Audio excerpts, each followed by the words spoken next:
ये कितने एक्साइटेड और कितने खुश है क्योंकि कैंपस में किताबों के साथ आज इनको कुछ करने को मिल रहा है। बहुत सालों से ये लोग प्रयास कर रहे थे इसी तरह से पलवल के कैंपस में आके किताबों के साथ कोई प्रायोजन किया जाए। तो मैं देख सकता हूँ नताशा थोड़ी गंभीर भी है लेकिन अंदर से बहुत एक्साइटेड भी दिख रही है। तो आप लोगों को बहुत बहुत बधाई। आपने बहुत ही अच्छा और बहुत ही थॉटफुल काम आज किया है कि बच्चों के बीच में बहुत सारे पब्लिशर्स को बुला के किताबों का एक एग्जीबिशन लगाया जाए और जिन्हें पढ़ने का शौक नहीं है वो भी इसी बहाने किताबों की एक झलक आज इस एग्जीबिशन में देखेंगे। आप लोग जितने लोग यहाँ बैठे हैं आप लोग देख रहे थे अभी हमने सरस्वती की पूजा अर्चना की, हमने दीप जलाया। तो कभी आपने सोचा है कि जो सरस्वती की प्रतिमा सामने लगी है हम ऐसा क्यों करते हैं, क्यों जाते हैं सरस्वती की दीप जलाने के लिए या उसकी प्रतिमा के सामने हम क्यों आशीर्वाद देने के लिए जाते, कभी सोचा है? तो बेटे इस पर भी किताबें कुछ होनी चाहिए। हाँ बेटा बताओ। सोचा है ना सर, सरस्वती विद्या की देवी है तो हम प्रार्थना करते हैं माता रानी हम सबको विद्या है और हमारा भविष्य उज्जवल होगा। और सरस्वती के आसपास मोर और जो स्वैन है इसका क्या काम है, कभी सोचा है आपने? ये भी बता दो। सर ये मोटिवेट करता है ज्ञान का प्रतीक है सर, जो इंस्ट्रूमेंट का प्रतीक है, जो उन्होंने दी हुई है, हर चीज अपने आप में कोई ना कोई रिलेट सा है, नॉलेज से, ज्ञान से सिंबलाइज है। वो हमारी जो एंशिएंट विधाएं हैं उनका ये प्रतीक है, मात्र प्रतीक में विराजमान है, वो ये ऐसा मानते हैं। असल जो स्वान है वो असल में बुरे और अच्छे खेल करने का प्रतीक इंस्ट्रूमेंट है ना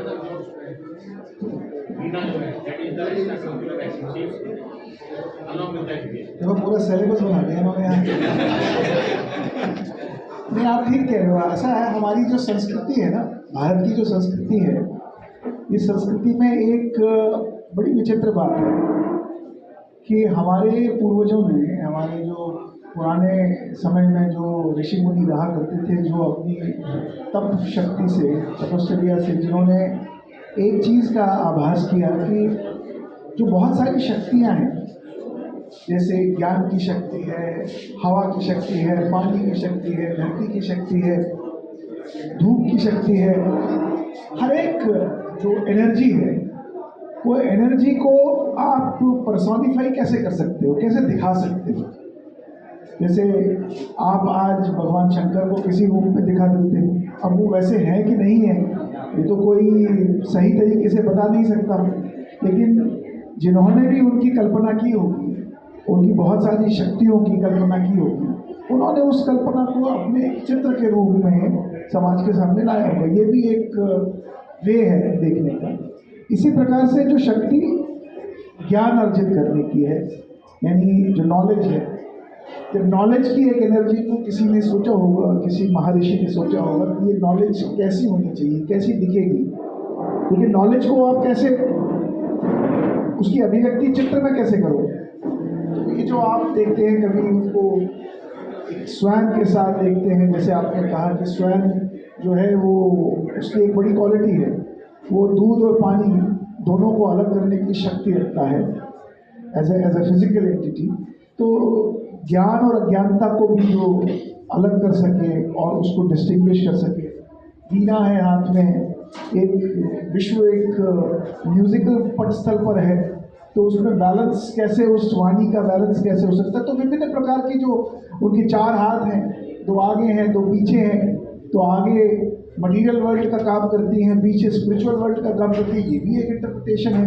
तो मेरा कहने का अर्थ ये है कि हम जब एनर्जी का आवाहन करते हैं तो हम उस एनर्जी को इस प्रकार से डिपिक्ट करने का प्रयास करते हैं, पर यहाँ पे बात समाप्त नहीं होती, बात इससे आगे जाती है। अगर हम चाहें तो हम इस डिपिक्शन से भी आगे, और उसके लिए किताबें हमारे को बहुत सहायता करती हैं, क्योंकि जैसे प्रोफेसर ज्योति ने अभी कहा कि कोई कुछ लिखता है, उसके मन में क्या आता है वो लिखता है, कोई कुछ लिखता है, कोई कुछ लिखता है, लेकिन जो हमारी सिमरन शक्ति है उसमें हम हर प्रकार की नॉलेज को जब किताबों के ज़रिए पढ़ते हैं तो वो विभिन्न प्रकार की नॉलेजेस जब हमारे ब्रेन के अंदर, माइंड के अंदर चली जाती हैं तो हमारे में एक विचित्र प्रकार का पावर भी आता है जो सारी नॉलेजेस को इकट्ठा करके उनको एनालाइज करके एक नई नॉलेज को जन्म देता है।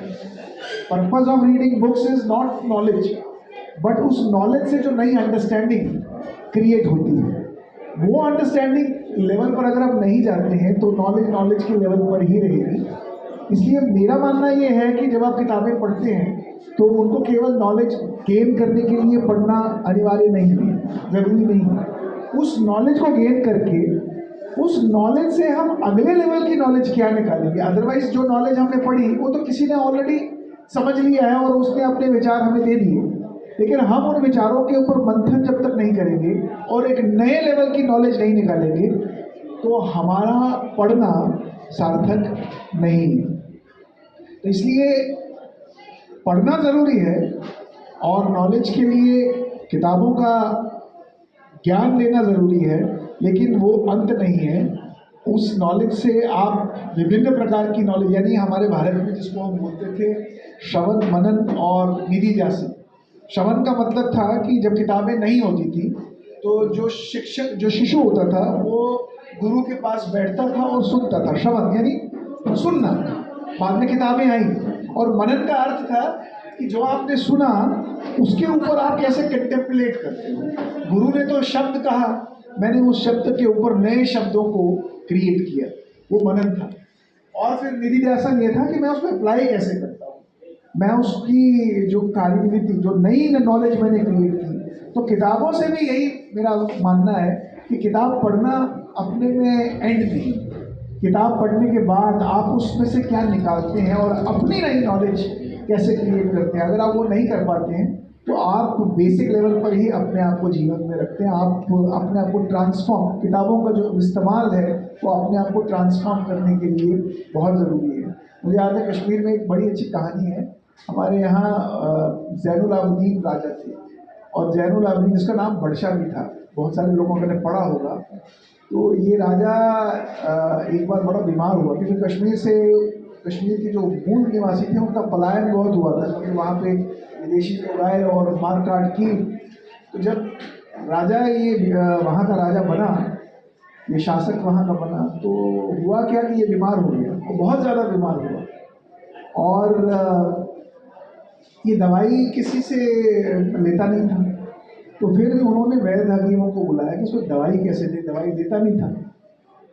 आपको जान के बड़ी हैरानी होगी, हमारे वहाँ एक वैद्य थे, उन्होंने इसको दवाई कैसे दी, उन्होंने किताब के ऊपर हर पन्ने के ऊपर वो दवाई को चिपका दिया, उसके थोड़े ग्रैन्यूल्स उसके ऊपर वो पाउडर लगा दिया और जब उसको पढ़ने की किताब दी तो वो अपने ऐसे उसको पलटने लगा। ऐसे मैंने कहानी पढ़ी है कि किताब केवल नॉलेज नहीं, किसी की जान भी बचा सकती है। और वो पन्नों को पलटते पलटते वो दवाई उसके अंदर प्रवाहित हुई और वो ठीक हो गया। तो ऐसी भी कहानियाँ हमको सुनने को मिलती हैं। परंतु आप सब लोगों को मैं बहुत बधाई देना चाहूँगा कि किताबों को डेमोन्स्ट्रेट करवाना। मैं देखा दुबई जी कई बार किताबों के ऊपर हम डिस्कशंस भी रखते हैं। डिस्कशंस रखना बहुत ज़रूरी है और उसमें से जो नई नॉलेज निकले वो अगर हम वो चर्न करके कुछ नई चीज़ नहीं निकालते हैं तो हम लोग एक नए स्तर पर, जो हमारा उद्देश्य है बेसिकली पढ़ने का, हम उस लेवल पर नहीं पहुंच पाते। टीचर्स के लिए भी बहुत ज़रूरी है।